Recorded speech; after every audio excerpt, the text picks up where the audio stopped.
وہاں پہ حضرت موسیٰ علیہ السلام تیرتے ہوئے تابوت کے اندر، صندوق کے اندر جا رہے ہیں۔ فرعون اور ان کی بیوی حضرت آسیہ بے اولاد تھیں، بڑی تڑپ تھی بیٹے کی، وہ بھی وہاں کھڑی تھی۔ صندوق تیرتا ہوا آیا تو فرعون نے کہا کہ جاؤ پکڑ کے لاؤ، دیکھو کیا ہے۔ جب وہ لے کے آئے نا تو آپ کی ہمشیرہ جو نگرانی کر رہی تھی پریشان ہو گئی کہ یہ تو اس کے ہاتھ لگ گئے، یہ تو اب مار ڈالے گا۔ لیکن جب خوبصورت اور چمکتا ہوا بچہ دیکھا تو بی بی آسیہ کہنے لگی یہ بنی اسرائیل کا ہے ہی نہیں، یہ تو پتہ نہیں کہاں سے بہتا ہوا یہاں آ گیا ہے، تم ایسے ہی چھوڑ، یہ پتہ نہیں کہاں سے ہے، رکھ نہ لیں، رکھ نہ لیں۔ تو حضرت موسیٰ علیہ السلام وہ کہنے لگا نہیں انہی کے ہیں، موسیٰ علیہ السلام اسی کے ہیں۔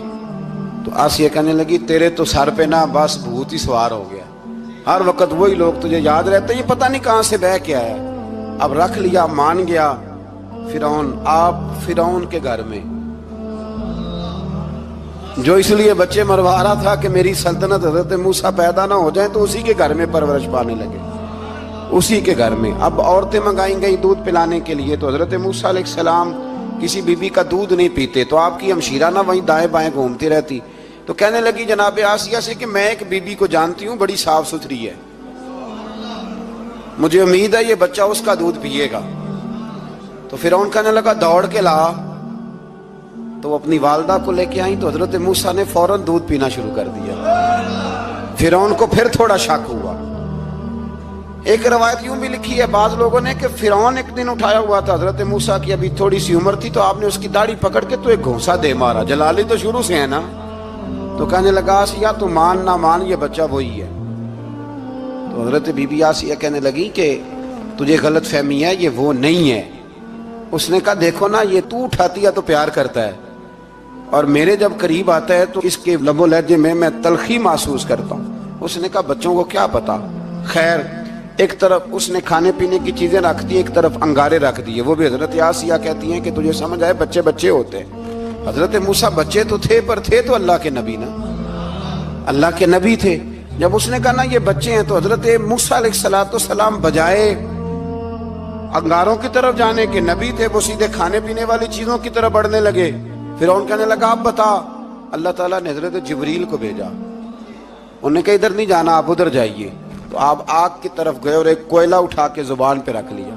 تو آسیہ کہنے لگی سمجھ آئی، بچے کو کیا پتا کدھر جانا ہے کدھر نہیں جانا، اگر وہ اتنا ہی خیال ہوتا، وہی بچہ ہوتا تو آگ۔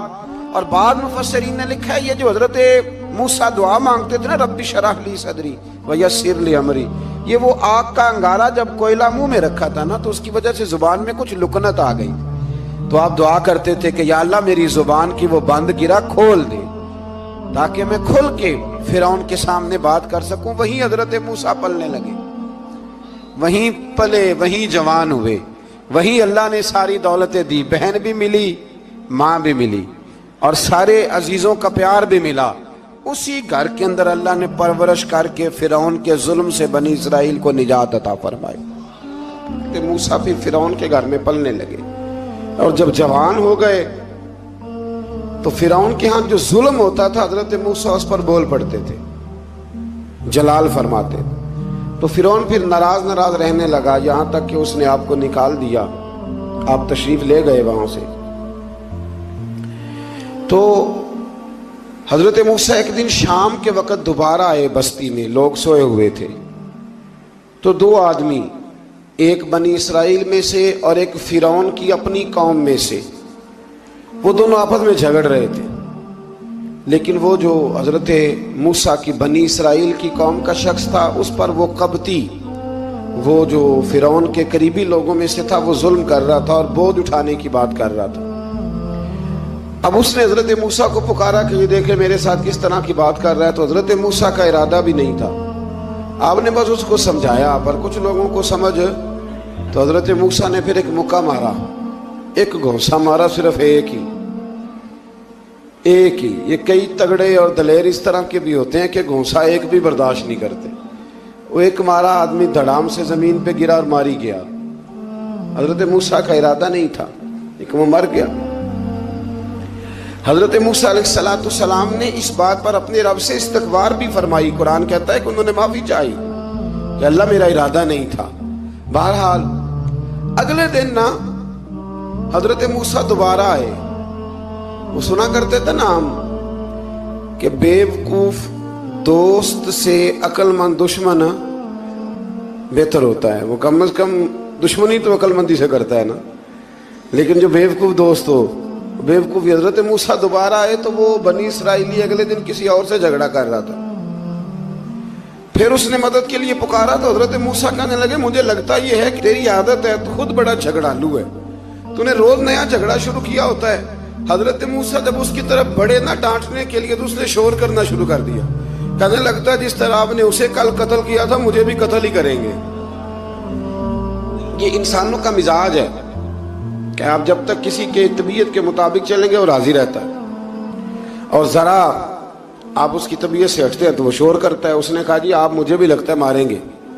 حضرت موسیٰ کلیم اللہ علی نبینا علیہ الصلوۃ والسلام کے بارے میں جب اس نے شور کیا تو بات پھر فرعون کے دربار تک گئی. وہ تو پہلے ہی بہانہ تلاش کر رہا تھا. اس نے کہا ڈھونڈو پکڑو اور معاذ اللہ شہید کریں گے. کسی نے آ کے خبر دی کہ آپ جہاں سے ہجرت کر جائیں, اس لیے کہ آپ کے لیے یہاں حالات درست. اور بھائی یہ چھوڑ دیا کریں بات کہ فلاں آدمی کے حق میں فلاں جگہ حالات کیسے خراب ہوئے, تو نبی کریم علیہ السلام مکہ چھوڑ کے کیوں آئے؟ حضرت موسیٰ علیہ السلام نے ہجرت کیوں فرمائی؟ یہ ایک ایسی عجیب بحث ہے جس کو لوگ بلا وجہ چھوڑ دیتے, بلا وجہ چھیڑ دیتے. اور بالخصوص ایک خاتون نے ایک دفعہ مجھے پیغام دیا تو میں بڑی اس کی بات سن کے مجھے عجیب لگا. وہ کہنے لگی کہ دوسری جگہ میری شادی ہوئی ہے, مجھے طلاق ہو گئی تھی, تو مجھے ایک تانا روز سننے کو ملتا ہے تو اتنی اچھی ہوتی تو وہاں نہ رہ لیتی. تو بھئی یہ کوئی تانے والی بات ہے؟ کوئی ضروری ہے کہ بیوی غلط ہوتی ہے تو طلاق ہوتی ہے؟ اللہ کے محبوب علیہ السلام کی 2 صاحبزادیوں کو ابو لہب کے 2 بیٹوں نے طلاق بھیج دی تھی. کس کی غلطی تھی؟ تو آپ کیا کہہ سکتے ہیں یہاں کیوں طلاق؟ تو اتنی جلدی بات تھوڑی کر دیں گے آپ, تھوڑی احتیاط فرمائیں بولنے میں. تو حضرت موسیٰ علیہ السلام وہاں سے نکلے اور آپ مدین کی طرف چلے گئے. مدین وہ علاقہ تھا جہاں فرعون کی حکومت کوئی نہیں تھی. حضرت موسیٰ جیسے ہی وہاں پہنچے تو ان کے اندر ایک جذبہ تھا, ظلم ہوتا نہیں دیکھ سکتے تھے. جب وہاں پہنچے تو انہوں نے دیکھا لوگ اپنے اپنے جانوروں کو گھاٹ پہ پانی پلا رہے ہیں, اور 2 خواتین ہیں وہ بالکل پیچھے کھڑی ہیں. تو حضرت موسیٰ کلیم آگے بڑھ کے کہنے لگے تم کیوں نہیں پانی پلاتی؟ تو وہ کہنے لگی ہمارا بھائی کوئی نہیں, باپ ہمارا بوڑھا ہے. اللہ اکبر. مجبوری یہ ہے, ہم ہیں بھی پردہ دار گھرانے کی, مجبوری ہماری یہ ہے کہ جب تک یہ سارے لوگ پانی پلا نہیں لیں گے اتنی دیر تک ہماری باری نہیں آئے گی.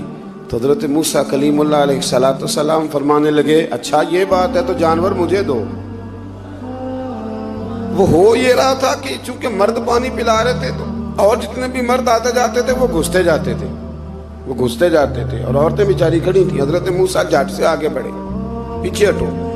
ان 2 خواتین پاک باز عورتوں کے جانوروں کو پانی پلایا اور پھر آپ دوبارہ وہیں بیٹھ گئے. وہ بیبیاں جلدی جلدی گھر گئیں, جا کے اپنے والد سے کہنے لگی ابا جی کمال ہو گیا, اس بستی میں ایک ایسا آدمی ملا ہے جو عورتوں کی طرف دیکھتا ہے تو نیکی کرنے کے لیے آگے بڑھتا ہے, جو مجبور اور بے کس کے لیے اچھے جذبات رکھتا ہے. فرمایا جلدی لاؤ. کچھ مفسرین اور طرف بھی گئے ہیں لیکن جمہور نے لکھا ہے کہ وہ حضرت شعیب علیہ السلام تھے. حضرت شعیب نے گھر بلایا, اپنی ایک بیٹی کو بھیجا, فرمایا بیٹے بلا کے لاؤ. وہ جب گھر آئے تو آپ فرمانے لگے آپ میرے ساتھ اجرت طے کر لیں, 8 سال یا 10 سال آپ میری بکریوں کو چرائیں, میرے گھر میں رہیں. اور پھر فوراً ہی فرمانے لگے اگر آپ ہمارے گھر میں رہیں گے دیکھ بھال کریں گے تو میں اپنی ایک بیٹی کا نکاح بھی آپ کے ساتھ کر دوں. تو 8 سے 10 سال حضرت موسیٰ نے وہاں قیام فرمایا. اور پھر جب آپ کا نکاح ہو گیا تو آپ اپنی بیوی کو لے کے مصر کی جانب جا رہے تھے, تو رستے میں نا ٹھنڈ زیادہ ہو گئی, تو اپنی زوجہ سے کہنے لگے وہاں آگ جل رہی ہے, میں تیرے لیے آگ لے کے آتا ہوں تاکہ تو تاپ سکے, گرمی حاصل کر سکے. وہاں گئے تو درخت سے آواز آئی موسیٰ میں تیرا رب ہوں. درخت سے آواز آئی موسیٰ میں تیرا رب ہوں. اور حضرت موسیٰ کلیم اللہ کو وہاں وہی آنی شروع ہوئی. وہیں اللہ تعالیٰ نے انہیں وہ عصا عطا فرمایا جو پھر بعد میں اژدہا بنتا تھا. رب کریم نے وہیں حضرت موسیٰ کلیم کو وہیں ید بیضا عطا فرمایا. اپنا ہاتھ گریبان میں ڈال کے نکالتے تھے تو چاند اور سورج کی طرح روشنی دیا کرتا تھا. ید بیضا لیے بیٹھے ہیں اپنی. میں کبھی کبھی کہا کرتا ہوں کہ مولا کے دینے کے انداز بڑے انوکھے ہیں. بھائی یوسف کو کنویں میں پھینکتے ہیں تو اللہ مصر کا حکمران بنا دیتا. تو پھر حضرت موسیٰ وہاں سے واپس آئے اور آ کر کے آپ نے دوبارہ وہ سارا نظام زندگی شروع فرمایا. موسیٰ علیہ السلام نے ان کو دعوت حق دی اور کہا کہ میں تمہارے پاس واضح نشانیاں لایا ہوں, بنی اسرائیل کو میرے ساتھ بھیج دو. فرعون نے معجزات پیش کرنے کے لیے کہا تو حضرت موسیٰ علیہ السلام نے اپنا عصا زمین پہ ڈالا, اپنا عصا, اپنی چھڑی, اپنا ڈنڈا زمین پہ ڈالا تو وہ ایک واضح اژدہا بن گیا. پھر حضرت سیدنا موسیٰ علیہ السلام نے اپنا ہاتھ گریبان سے نکالا تو وہ دیکھنے والوں کے لیے روشن ہو گیا, ہاتھ کے اندر نور پیدا ہو گیا. ید بیضا لیے بیٹھے ہیں اپنی آستینوں میں. فرعون کے سرداروں نے حق کو قبول کرنے کی بجائے اسے جادو قرار دے دیا اور کہا کہ یہ تمہیں اپنے ملک سے نکالنا چاہتا ہے. انہوں نے کہا اس معاملے کو ذرا ڈھیل دو اور جادوگروں کو جمع کرو. جادوگر آئے. انہوں نے فرعون سے کہا کہ ہم حضرت موسیٰ کے مقابلے میں جادو تو دکھائیں گے معاذ اللہ, لیکن اگر ہم غالب آ گئے تو پھر ہمارا انعام کیا ہوگا؟ سودا پہلے طے کرنا ہے, کیا انعام ملے گا؟ اس نے کہا کہ اگر تم غالب آ گئے تو میں تمہیں اپنا قریبی بنا لوں گا. بادشاہوں کا قریبی ہونا بھی تو بڑی بات ہے نا, لوگ بڑے پاپڑ بیلتے ہیں قریبی ہونے کے لیے. اور یہ جو قریبی ہوتے ہیں نا, بالخصوص جو بادشاہوں کے قریبی ہوتے ہیں, بادشاہوں کی تباہی کا سبب بھی یہی لوگ ہی بنتے ہیں. یہ ان کو روز خبر دیتے ہیں کہ سب اچھا ہے, سب اچھا ہے. اور دنیا کے زیادہ تر حکمران انہی لوگوں کی وجہ سے تباہ ہوتے ہیں کیونکہ ان کا خود عوام سے رابطہ نہیں رہتا. اگر وہ خود عوام کے ساتھ ڈائریکٹ رابطہ کریں تو شاید انہیں اچھی اور صاف ستھری چیزیں سمجھنے کو مل جائیں. خیر, جادوگروں نے جب کہا ہمیں کیا لوگے تو اس نے کہا تمہیں قریبی بنا لوں گا. جادوگروں نے موسیٰ علیہ السلام سے کہا کہ آپ پہل کریں گے یا ہم پہل کریں؟ تو موسیٰ علیہ السلام نے کہا تم پہل کرو.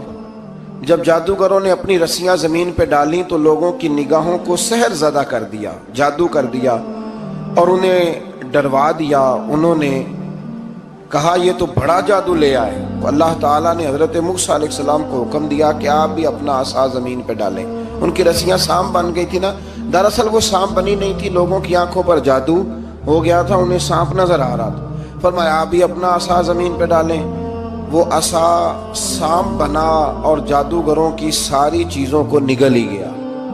ان کی بہت ساری رسیاں سانپ بنی تھی, ان کا ایک ہی عصا سانپ بنا اور سب کو نگل گیا. اس طرح کے معجزے کی حقانیت اور جادوگروں کا بطلان ثابت ہوا اور فرعونی رسوا ہو گئے. جادوگر سجدے میں گر گئے اور اللہ پر ایمان لے آئے. فرعون نے انہیں دھمکی دی کہ تم میری اجازت کے بغیر ایمان لے آئے ہو, میں تمہارے ہاتھ اور پاؤں مخالف سمت سے کاٹ دوں گا, یعنی الٹا ہاتھ کاٹ دوں گا, سیدھا پیر کاٹ دوں گا. میری بغیر اجازت ایمان لے آئے ہو, اور تمہیں سولی پہ بھی چڑھوا دوں گا. انہوں نے کہا کہ ایمان لانے کی پاداش میں تم ہمیں سزا دینا چاہتے ہو. پھر انہوں نے اللہ تعالیٰ سے صبر اور استقامت کی دعا کی. اس کے بعد فرعون نے بنی اسرائیل کے بیٹوں کو قتل کرنے کی اور بیٹیوں کو زندہ چھوڑنے کا حکم دے دیا. موسیٰ علیہ السلام نے قوم کو صبر کی تلقین کی اور کہا کہ نیک انجام اہل تقوی کے لیے. یہاں ایک لطیف بات ہمارے صوفیاء نے بھی لکھی ہے. صوفیاء کہتے ہیں کہ فرعون نے کلمہ نہیں پڑھا پر جادوگر کلمہ پڑھ گئے. وہ کس طرح کلمہ پڑھ گئے؟ تو کہنے لگے دراصل انہوں نے آتے ہی حضرت موسیٰ کا ادب بڑا کیا تھا. جادوگر حضرت موسیٰ کے مقابلے میں آ کے بھی ان سے کہتے ہیں کہ رسیاں آپ پہلے ڈالیں گے کہ ہم ڈالیں؟ آپ عصا پہلے رکھیں گے کہ ہم رکھیں؟ تو اتنا سا ادب کیا تو رب کریم نے فرمایا جو نبی کا ادب کرے وہ بے ایمان نہیں رہ سکتا. جو نبی کا ادب کرے وہ بے ایمان نہیں رہ سکتا, اور جو نبی کی بے ادبی کرے وہ ایماندار نہیں رہ سکتا. ختم ہو گئی بات. یہاں ہمارے صوفیاء نے یہ بات لکھی ہے کہ چونکہ انہوں نے آتے ہی کہا تھا کہ آپ پہلے ڈالیں گے یا ہم پہلے ڈالیں, تو حضرت موسیٰ سے انہوں نے پوچھ لیا. نبی کے پوچھے بغیر پہل نہیں کی تو اللہ نے انہیں ایمان کی دولت عطا کر. اللہ تعالیٰ نے فرعونیوں پر قحط سالی کا عذاب نازل کیا.